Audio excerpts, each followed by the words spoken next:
그리스도 중심 성경 읽기 오신 여러분들 환영합니다. 오늘 저와 함께 살펴볼 본문은 신명기 13장에서 27장까지입니다.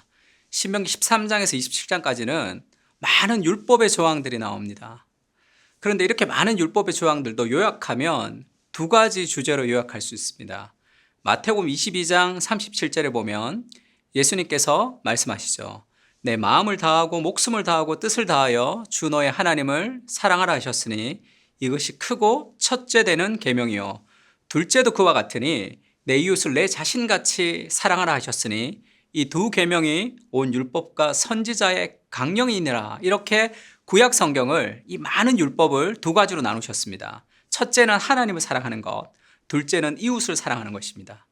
그리고 우리가 40절에 봤듯이 온 율법과 선지자의 강령이니라 이렇게 얘기하죠. 이 강령이 무슨 말일까요? 이 강자는 별이 강자입니다. 별이라는 것은 그물 코를 거는 큰 줄을 얘기해요. 그래서 결국 하나님 사랑과 이웃 사랑이라는 두 개의 계명에 나머지 모든 율법들이 다 걸려 있다는 뜻이죠. 그래서 세번역 성경과 영어 성경을 보면 이렇게 되어 있습니다. 이 두 계명과 온 율법의 예언서의 본 뜻이 달려 있다 이렇게 얘기하고, 영어 성경에는 hang on이라고 되어 있죠. 이것이 걸려 있다는 거죠. 그러니까 하나님 사랑과 이웃 사랑, 우리가 읽는 모든 신명기의 많은 율법의 조항들은 결국 하나님 사랑과 이웃 사랑으로 수렴된다고 보면 될 것입니다. 그리고 또 한 가지 중요한 것은 우리가 그 모든 율법을 다 지키지만 하나님 사랑과 이웃 사랑이라는 동기로 지키지 않으면 그것은 율법을 어기는 것이 되는 것이죠. 그래서 우리가 보는 이 율법은 흔히 사람들이 생각하는 이 법과는 좀 다릅니다. 흔히 말하는 법은 사회 질서를 위해서 존재하는 것이죠. 그래서 법 없이 사는 것이 더 좋다 이런 얘기도 합니다. 그러나 하나님의 율법은 사회 질서를 위해서 주신 것이 아니라 하나님의 성품의 반영인 거죠. 그래서 적극적으로 하나님의 말씀을 지킬 때 하나님의 성품이 통치가 되는 하나님의 나라, 하나님의 공동체가 이루어지는 거죠. 그래서 신명기에 나오는 모든 율법들은 개인의 윤리가 아니라 하나님의 백성들이 지켜야 될 그 공동체에게 주신 율법인 것을 기억해야 됩니다.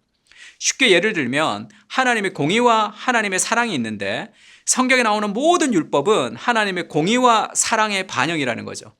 신명기 16장 19절에는 이런 말씀이 있습니다.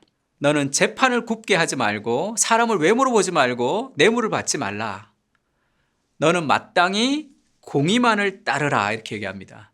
재판을 할 때 공정하게 하는 것, 그것은 하나님의 공의의 반영인 것이죠. 그리고 신명기 24장에는 그런 말씀이 있습니다. 내 이웃에게 무엇을 구워줄 때 너는 그의 집에 들어가 전당물을 취하지 말고 밖에 서 있고 내게 꾸는 자가 전당물을 밖에서 가지고 나와서 내게 줄 것이다. 우리가 돈을 빌려주고 전당물을 취할 때도 그 사람이 밖으로 가지고 나오기 전에 들어가서 아무거나 가지고 오지 못하도록 율법이 정해져 있는 거죠. 그리고 그가 가난한 자면 그의 전당물을 가지고 자지 말라. 겉옷을 전당을 잡았다면 해가 지기 전에 주어서 그 사람이 그것을 덮고 잘 수 있도록 해주라고 얘기하는 겁니다. 이것은 단순히 사회 질서를 위해서 주신 것이 아니라 하나님의 성품의 반영이고, 이 율법을 온 공동체가 지킬 때 하나님의 성품이 반영되는 하나님의 나라가 되는 것이죠. 그래서 이스라엘은 하나님이 통치하시는 나라가 되는 것, 그것이 이 율법의 진정한 의미입니다. 그러나 이 하나님의 말씀에 순종하지 못할 때는 저주가 임한다고 말하죠. 신명기 27장 26절에는 이 말씀을 실행하지 아니하는 자는 저주를 받을 것이다 이렇게 얘기합니다. 신명기를 마지막까지 보면 이스라엘은 이 말씀에 순종했습니까? 신명기 마지막으로 갈수록 모세는 비관적인 입장을 취하죠.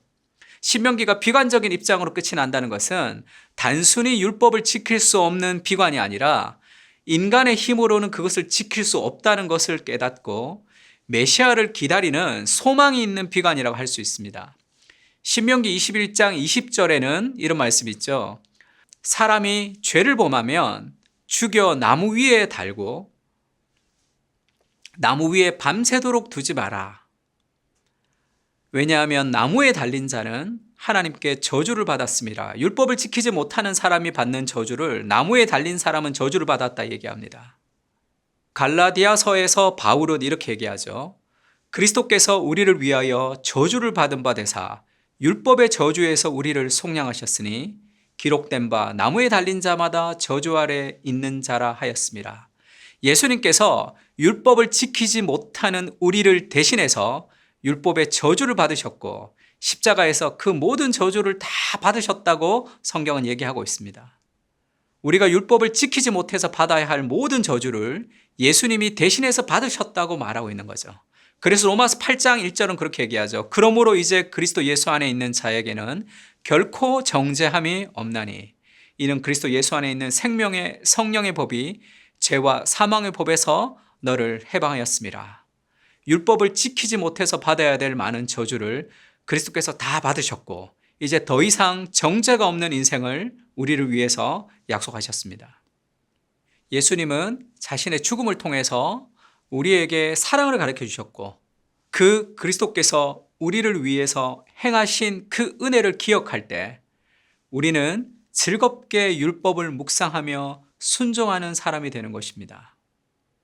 인간의 노력으로 율법을 다 지키지 못하는 우리를 대신해서 율법의 모든 저주를 십자가에서 다 당하신 그리스도의 사랑을 기억하며 그 사랑으로 즐겁게 율법에 순종하는 우리가 되었으면 좋겠습니다.